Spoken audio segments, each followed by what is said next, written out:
अस्सलामु अलैकुम व रहमतुल्लाहि व बरकातुहू नहमदुहु व नुसल्ली अला रसूलिहिल करीम क़ाल अल्लाहु अज़्ज़ा व जल फ़िल क़ुरआनिल अज़ीम अऊज़ु बिल्लाहि मिनश शैतानिर रजीम बिस्मिल्लाहिर रहमानिर रहीम फ़इज़ा क़ुदियतिस सलात फ़ंतशिरू फ़िल अर्दि वब्तग़ू मिन फ़ज़लिल्लाह वज़्कुरुल्लाह कसीरन लअल्लकुम तुफ़्लिहून व क़ाल रसूलुल्लाहि सल्लल्लाहु अलैहि वसल्लम कस्बुल हलाल फ़रीदतुन बअदल फ़रीदा আলাইহিসসালাম। সুপ্রিয় দর্শক মণ্ডলী, কাছে দূরে দেশে দেশের বাইরে যে অবস্থান থেকে চোখ রেখেছেন নিউজ 24-এর পর্দায় আপনাদের প্রিয় অনুষ্ঠান ইসলাম ও আমরাকে দেখার জন্য সকলকে স্বাগত জানাচ্ছি। আজকের এই সুন্দর আয়োজন আমন্ত্রণ জানাচ্ছি।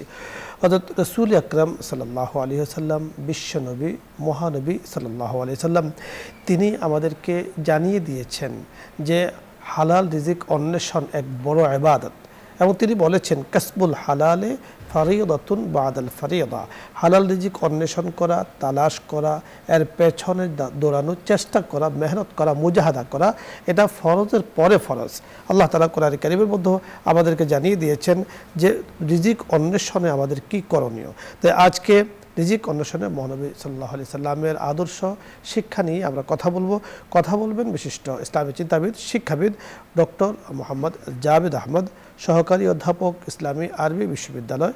সাথে আছি আমজাদ হোসেন হেলালি। আসসালামু আলাইকুম ওয়া রাহমাতুল্লাহি ওয়া বারাকাতুহু। ওয়া আলাইকুম আসসালাম ওয়া রাহমাতুল্লাহ। মুহতারাম কেমন আছেন? আলহামদুলিল্লাহ। আলহামদুলিল্লাহ, আল্লাহ তাআলা খুব ভালো রেখেছেন। আজকে আপনার কাছে আমরা জানবো যে রিজিক অন্বেষণে মহানবী সাল্লাল্লাহু আলাইহি ওয়াসাল্লামের যে আদর্শ, তা নিয়ে আমরা কথা শুনবো। কারণ কোরআন কারীমের মধ্যে আল্লাহ তাআলা এই সম্পর্কে তাকিদ দিয়েছেন, রাসূল আকরাম সাল্লাল্লাহু আলাইহি ওয়াসাল্লামও যথেষ্ট তাকিদ দিয়েছেন। বিস্তারিত শুনবো আপনার কাছে। আপনাকে এবং সুপ্রিয় দর্শক যারা আছেন সবাইকে অভিনন্দন জানাচ্ছি। হ্যাঁ, দেখুন, আপনি যে শিরোনামটি আজকের জন্য নির্ধারণ করেছেন খুব চমৎকার একটি শিরোনাম, রিজিক। আমরা আল্লাহ রাব্বুল আলামিন আমাদেরকে যাবতীয় রিজিক দান করেছেন। রিজিক শব্দের একটা পরিব্যক্তি রয়েছে। আমরা শুধু অর্থ সম্পদকে রিজিক বলে ধারণা করি, মূলত এটার ব্যাপকতা অনেক বেশি। তো এই রিজিক আল্লাহ রাব্বুল আলামিন কর্তৃক আমাদেরকে দিয়েছেন। সেটা অর্থ হইতে পারে, সুস্বাস্থ্য হইতে পারে, কিংবা একজন ভালো স্ত্রী হইতে পারে, যে কোনো দিকে এগুলোই মূলত রিজিক আল্লাহ রাব্বুল আলামিনের পক্ষ থেকে। তো এই রিজিক আল্লাহ রাব্বুল আলামিন আমাদেরকে দিয়েছেন। সেই রিজিক মূলত তিনি বলেছেন যে সমস্ত জিনিসগুলি আল্লাহ রাব্বুল আলামিন তার নিজের কাছে রেখে দিয়েছেন, সেটা কেউ জানে না। এর মধ্যে অন্যতম রিজিকের যে ফয়সালা আল্লাহ রাব্বুল আলামিন রেখে দিয়েছেন, তিনি বলেছেন পবিত্র কোরআন কারীমে, ওয়ামান ইয়াত্তাকিল্লাহ ইয়াজআল লাহু মাখরাজান ওয়া ইয়ারযুকুহু মিন হাইসু লা ইয়াহতাসিব, যে যারা তাকওয়া অবলম্বন করবে তার জন্য আল্লাহ একটা পথ দিয়ে দিবেন এবং সে জানবেও না আল্লাহ রাব্বুল আলামিন কোত্থেকে আল্লাহ তাকে রিজিক দিচ্ছেন। তো রিজিকের মালিক যেহেতু একমাত্র আল্লাহ, আর আমরা যেহেতু পরকালীন জীবনকে বিশ্বাস করি, এই তুচ্ছ আমাদের এই দুনিয়া আমাদের মূল নয়, আমাদের মূল হচ্ছে আখিরাত। আল্লাহ রাব্বুল আলামিন আমাদেরকে কিছু দিক নির্দেশনা দিয়েছেন। রাসূল সাল্লাল্লাহু আলাইহি সাল্লাম এ ব্যাপারে হাদিসে যথেষ্ট আমাদেরকে দিক নির্দেশনা দিয়ে হাদিস বর্ণনা করেছেন। সেখানে দেখা যায় যে শেষ জমানায় এমন কিছু হবে যে বলেছে যে লা ইয়াতিয়ান্না আলান নাস জামানুন লা ইউবালিল মারউ, যে শেষ জমানায় এমন কিছু ঘটবে, মানুষ কোনো পরোয়া করবে না যে আমিনাল হালালে আমিনাল হারাম, যে তার রিজিক সেটা কি হালাল না হারাম, এটা সে পরোয়া করবে না, সে অর্জন করেই যাবে। এই কারণে রাসূল সাল্লাল্লাহু আলাইহি ওয়াসাল্লাম আমাদেরকে বলেছেন অন্য একটা হাদিসে, আমরা যেটা পড়ে থাকি যে আল্লাহুম্মা ইকফিনি বিহালালিকা আন হারামিক ওয়াগনিনি বিফাদলিকা আম্মান সিওয়াক। তো আল্লাহ রাব্বুল আলামিনের দরবারে আমাদেরকে হালাল উপার্জনের জন্য যথাযথভাবে সেটা অপেক্ষা করতে হবে, আমরা যাতে কিভাবে হালাল উপার্জন করতে পারি, হারাম থেকে আমরা বিরত থাকতে পারি। যদি এরকম না করি তাহলে পরকালীন জীবনে আল্লাহ রাব্বুল আলামিন আমাদেরকে অবশ্যই পাকড়াও করবেন যে তোমাকে আমি জীবন দান করেছি, আমি বলেছি যে তোমরা হালাল উপার্জন করবে, হারাম থেকে তোমরা বিরত থাকবে। সেটা যদি আমরা না করি তাহলে পরকালীন জীবনে আল্লাহ রাব্বুল আলামিন আমাদেরকে পাকড়াও করবেন। অন্য একটা হাদিসে রাসূল সাল্লাল্লাহু আলাইহি সাল্লাম খুব যথেষ্ট বলেছেন যে লা ইয়াদখুলুল জান্নাতা জাসাদুন নাবাতা মিনাস সুহুদ, হারাম মাল দিয়ে যে সমস্ত শরীর গঠিত হবে সেই শরীর কখনো জান্নাতে যাবে না। এই যে রাসূল সাল্লাল্লাহু আলাইহি সাল্লাম যে নির্দেশনা আমাদেরকে দিয়েছেন, আমরা অবশ্যই হালাল উপার্জনে কোনটা হালাল কোনটা হারাম এগুলি আমাদেরকে অবশ্যই দেখতে হবে। নসিত আল্লাহ রাব্বুল আলামিন পরকালীন জীবনে আমাদেরকে অবশ্যই পাকড়াও করবেন, এবং আমরা সেটা যদি সঠিকভাবে জবাব না দিতে পারি তাহলে পরকালীন যে শাস্তি আল্লাহ রাব্বুল আলামিন রেখে দিয়েছেন সেটা অবশ্যই ভোগ করতে হবে।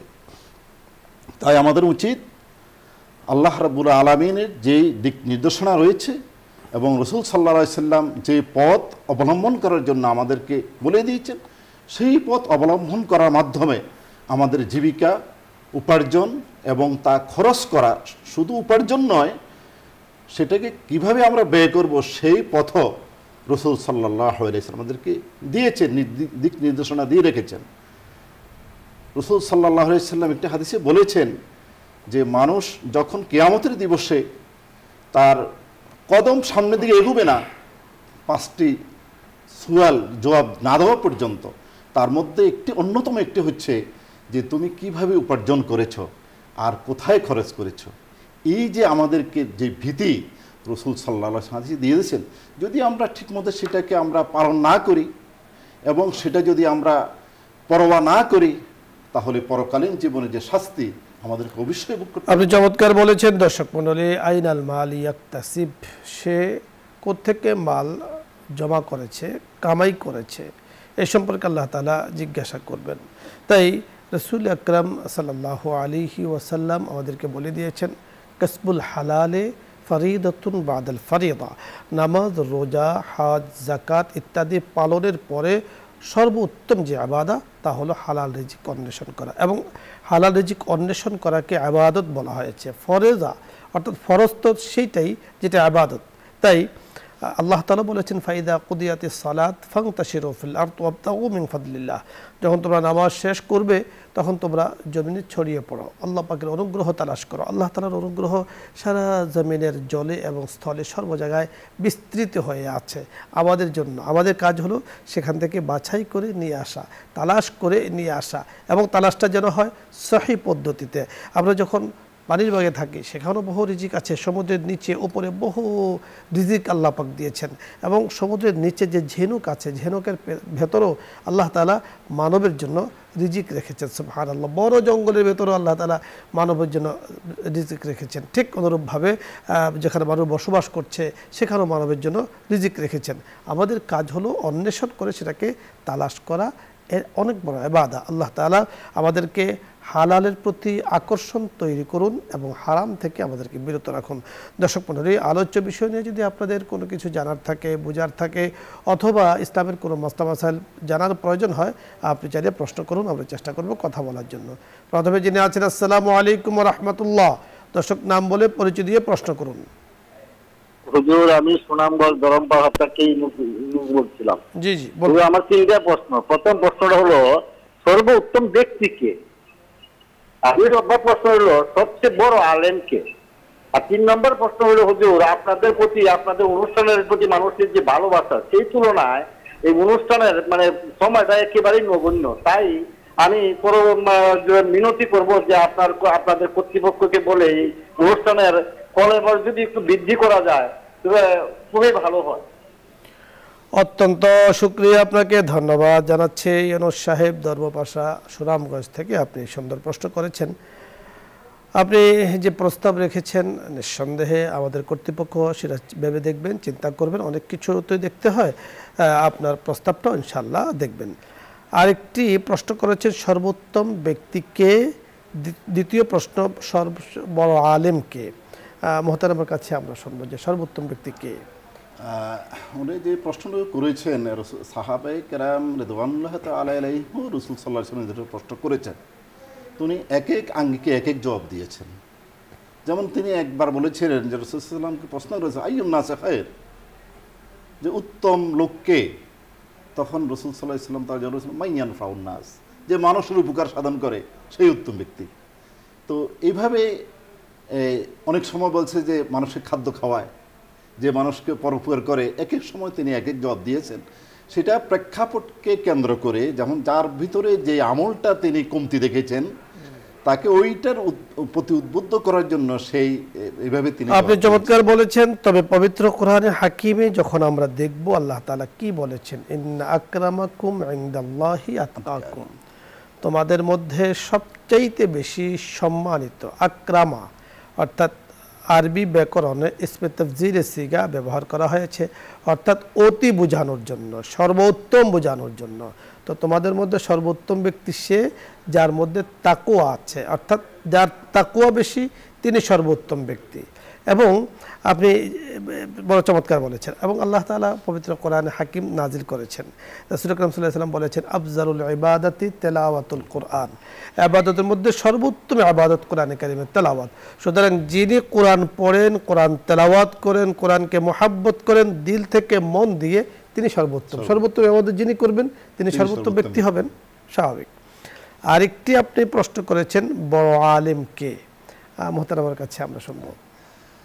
বড় আলেমকে আসলে সেটা তো এইভাবে নির্ধারণ করা কঠিন। সাধারণত যিনি যা শিখেছেন এবং যথাযথভাবে আমল করার চেষ্টা করেন, ওনাকে অনেক সময় মানুষ জানে কিন্তু আমল করে না, তিনিকেও বড় আলেম বলা যায় না। রাসূল সাল্লাল্লাহু আলাইহি ওয়াসাল্লামকে যেমন আমাদের এই যে আমাদের মুফতি শফি রহমতুল্লাহ আলাইকে প্রশ্ন করেছেন, তিনি যখন দেওবন্দ গিয়েছিলেন তখন আমাকে প্রশ্ন করেছিলেন যে এলেম কাকে বলে তোমরা বলো। এক একজনে এক এক রকম উত্তর দিয়েছে। মূলত তিনি পরে শেষ জবাবটা সন্তুষ্ট না হওয়ার কারণে তিনি নিজেই বলেছেন প্রকৃত এলেম সেটা যে শিখার পরে আমল না করে থাকতে পারে না। চমৎকার আপনি বলেছেন। আল্লামা ইউসুফ বিন নুরি রহমতুল্লাহ আলাইহি তিনি মারিফুস সুনান তিরমিজি শরীফের নোট তিনি লিখেছেন। তো ওনাকে প্রশ্ন করা হয়েছিল, তো উনি নিজের সম্পর্কে বলেছেন যে मैं इतने दिन पढ़ने और पढ़ाने के बाद सिर्फ इतना इल्म हासिल हुआ कि मैं एक जाहिल हूँ। উনি বলেছেন যে এতদিন লেখাপড়ার পরে, পড়াশোনা করার পরে, পড়ানোর পরে ওনার জীবনের শেষ পর্যায়ে, জীবনের পরন্ত বিকেলে উনি যে উত্তরটি দিয়েছেন যে আমি বুঝতে পেরেছি আমি একজন জাহেল, আমি একজন মূর্খ। তাহলে এত বড় আলেম আল্লামা ইউসুফ বিন নুরি রহমতুল্লাহ আলাইহি আমাদের দৃষ্টিতে, আমাদের কম জানার দৃষ্টিতে উনি যদি এই কথা বলেন তাহলে কত সমুদ্র রয়ে গিয়েছে। আসলে আমরা এই কথাই বলবো যে আল্লাহ পাকের কাছে বড়ত্বের মানদণ্ড, সম্মানের মানদণ্ড হলো তাকওয়ার ভিত্তিতে। যিনি মুত্তাকি, পরহেজগার, তিনি আল্লাহ তাআলার কাছে সম্মানিত। ধন্যবাদ। ইলম অনুযায়ী যিনি আমল করেন নিঃসন্দেহে তিনি প্রশংসার দাবি রাখেন। আর ইলম এজন্যই শিখা যেন নিজে আমল করতে পারেন, অপরকে আমল করাতে পারেন। আমরা এই যে এখানে আলোচনা করছি, আমাদের আলোচনা মাকসাদই হলো আমাদের দর্শক যারা আছেন, আমাদের দেশের মানুষ, মুসলিম ভাই যারা আছেন, তারা যেন এর উপরে আমল করেন। ধন্যবাদ। পরের দর্শক, আসসালামু আলাইকুম ওয়া রাহমাতুল্লাহ। ওয়া আলাইকুম আসসালাম ওয়া রাহমাতুল্লাহ।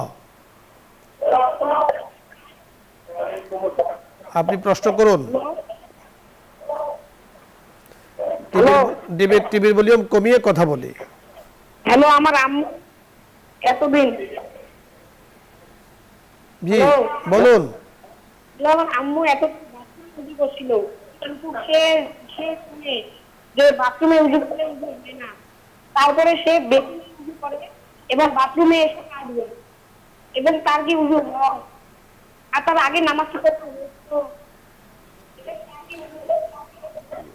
কি একটি প্রশ্ন আপনি করেছেন, অর্থাৎ ওয়াশরুম, বাথরুমের ব্যাপারে। সম্ভবত যতটুকু আমরা বুঝতে পেরেছি যে বাথরুমে যদি কেউ অজু করে তাহলে তার অজু হবে কিনা, ওই অজু দিয়ে নামাজ হবে কিনা। মোহতারামের কাছে আমরা খুব ছোট্ট করে জানবো যে আমাদের দেশে বা বিশেষ করে শহরে জীবনে যারা আমরা বসবাস করছি, তো সেখানে কিন্তু ওয়াশরুম বানানো হয় এইভাবে যেন তার সাথে গোসলের অংশ থাকে, অজুর অংশ থাকে। তো ওই হিসেবে যখন বানানো হয় সেখানে তো বাথরুমের ভেতরে বাথরুমের অংশ সেখানে মলমূত্র ত্যাগ করবে, আর অজুর অংশে অজু গোসল করতে কোনো সমস্যা নেই। এই অজু অংশ, এই অজু দিয়ে নামাজ পড়া উচিত নয়।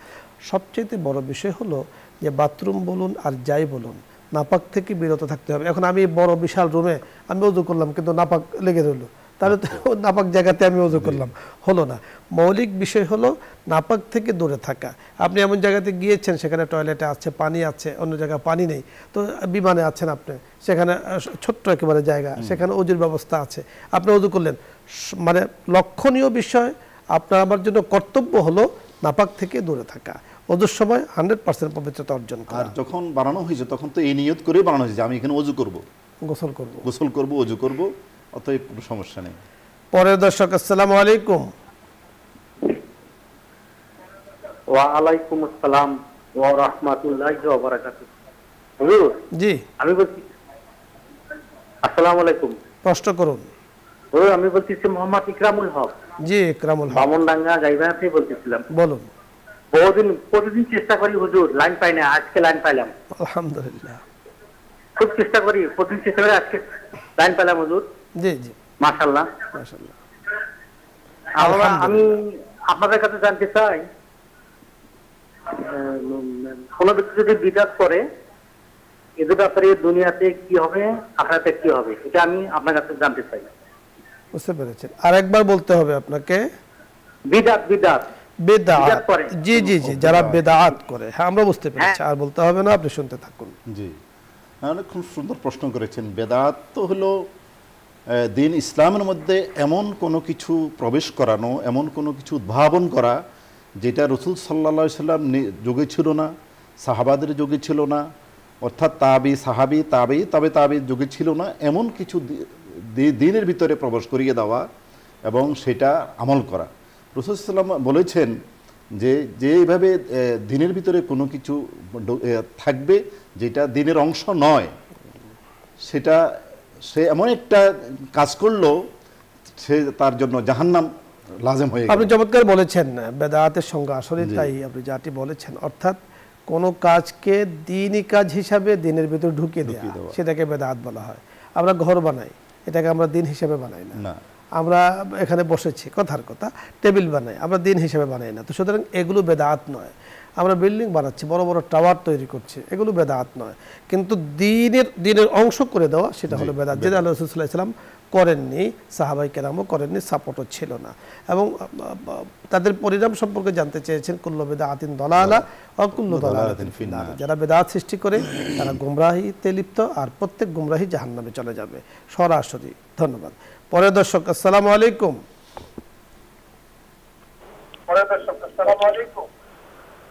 ওয়ালাইকুম। ওয়ালাইকুম আসসালাম। জি, আমার একটা প্রশ্ন। বলুন। হুজুর, আমি অনেক বড় একটা পাপ করেছি, ভুল করেছি, না জেনে না বুঝে। আমি 2 মাসের একটা বাচ্চা নষ্ট করেছি। এখন এই পাপ থেকে মুক্তির জন্য আমাকে কি করতে হবে? নিঃসন্দেহে মহাপাপ, বুঝতে পেরেছেন? হ্যাঁ, মানে কবিরা গুনাহ, আমরা যেটা কবিরা গুনাহ বলি সেটাকে মহাপাপ হিসাবে হাদিসে আমরা পেয়ে থাকি। তো যদি তিনি এই ধরনের কোনো পাপ করে থাকেন এবং ভবিষ্যতে এই ধরনের পাপ আর করবেন না, অর্থাৎ তওবা যেটা আমরা বলি, যে তওবার উদ্দেশ্য হচ্ছে ওয়াজমু তরকিহি ফিল ইস্তিকবাল, যে আমি ভবিষ্যতে আর করব না এবং যা করেছি তার জন্য অনুতপ্ত হওয়া। যদি এই ধরনের করে থাকে তাহলে আল্লাহ রাব্বুল আলামিন ওনাকে ক্ষমা করে দিবেন, এবং সেটা দৃঢ়তা থাকতে হবে যে আমি আর করব না, আল্লাহর কাছে পানাহ চাচ্ছি এবং আমি এর জন্য লজ্জিত। এক কথায় তওবা করতে হবে। এটাকে অদিয়ে খাফি বলা হয়, গোপন হত্যা বলা হয়। যেমনটা আপনি বলেছেন, বাচ্চা নষ্ট করেছেন 2 মাসের, এজন্য এগুলো উচিত নয়, এগুলো থেকে দূরে থাকতে হবে। লম্বা চড়া এখানে আলোচনা রয়েছে, মুফতিয়ানে কেরাম লম্বা আলোচনা করেছেন। আমরা সময় পেলে এই সম্পর্কে আরও আলোচনা করব। ধন্যবাদ আপনাকে, আপনার মাধ্যমে কিছু আলোচনা আমরা করার সুযোগ পেয়েছি। মোহতারাম, আপনাকেও ধন্যবাদ জানাচ্ছি, আমাদের সকল দর্শক মণ্ডলীদেরকে আজকে ধন্যবাদ জানাচ্ছি। আল্লাহ রাব্বুল কারীমের শুকরিয়া আমরা সকলে মিলে আদায় করছি, সকলে একসাথে বলি আলহামদুলিল্লাহ। ইয়া রাব্বি লাকাল হামদ ওয়া লাকাশ শুকর। আল্লাহ তাআলা তৌফিক দিয়েছেন ইসলামের সুন্দর সুন্দর বিষয় নিয়ে কথা বলার মতো, আপনাদের প্রশ্নের উত্তর নিয়ে কথা বলার মতো। দোয়া করছি, দোয়া চাচ্ছি সকলের জন্য, দোয়া করছি সকলের জন্য। আয়োজকবৃন্দ যারা আছেন, বিশেষ করে বসুন্ধরা পরিবার, যারা এত সুন্দর চমৎকার সুন্দর একটি আয়োজন করেছেন, তাদের জন্য দোয়া করছি। আল্লাহ তাআলা তাদেরকে নেক হায়াত দান করেন, আল্লাহ তাআলা কবুলিয়তের অন্তর্ভুক্ত করুন, আমিন ইয়া রাব্বাল আলামিন। ওয়া আখিরু দাওয়ানা আলহামদুলিল্লাহি রাব্বিল আলামিন। দোয়া হবে, দরুদ ইস্তিগফার পাঠ করি। আল্লাহুম্মা সাল্লি আলা সাইয়্যিদিনা ওয়া নাবিয়্যিনা ওয়া শাফিঈনা ওয়া হাবিবিনা ওয়া মাওলানা মুহাম্মদ সাল্লাল্লাহু আলাইহি ওয়া আলা আলিহি ওয়া আসহাবিহি ওয়া বারাকা ওয়া সাল্লাম।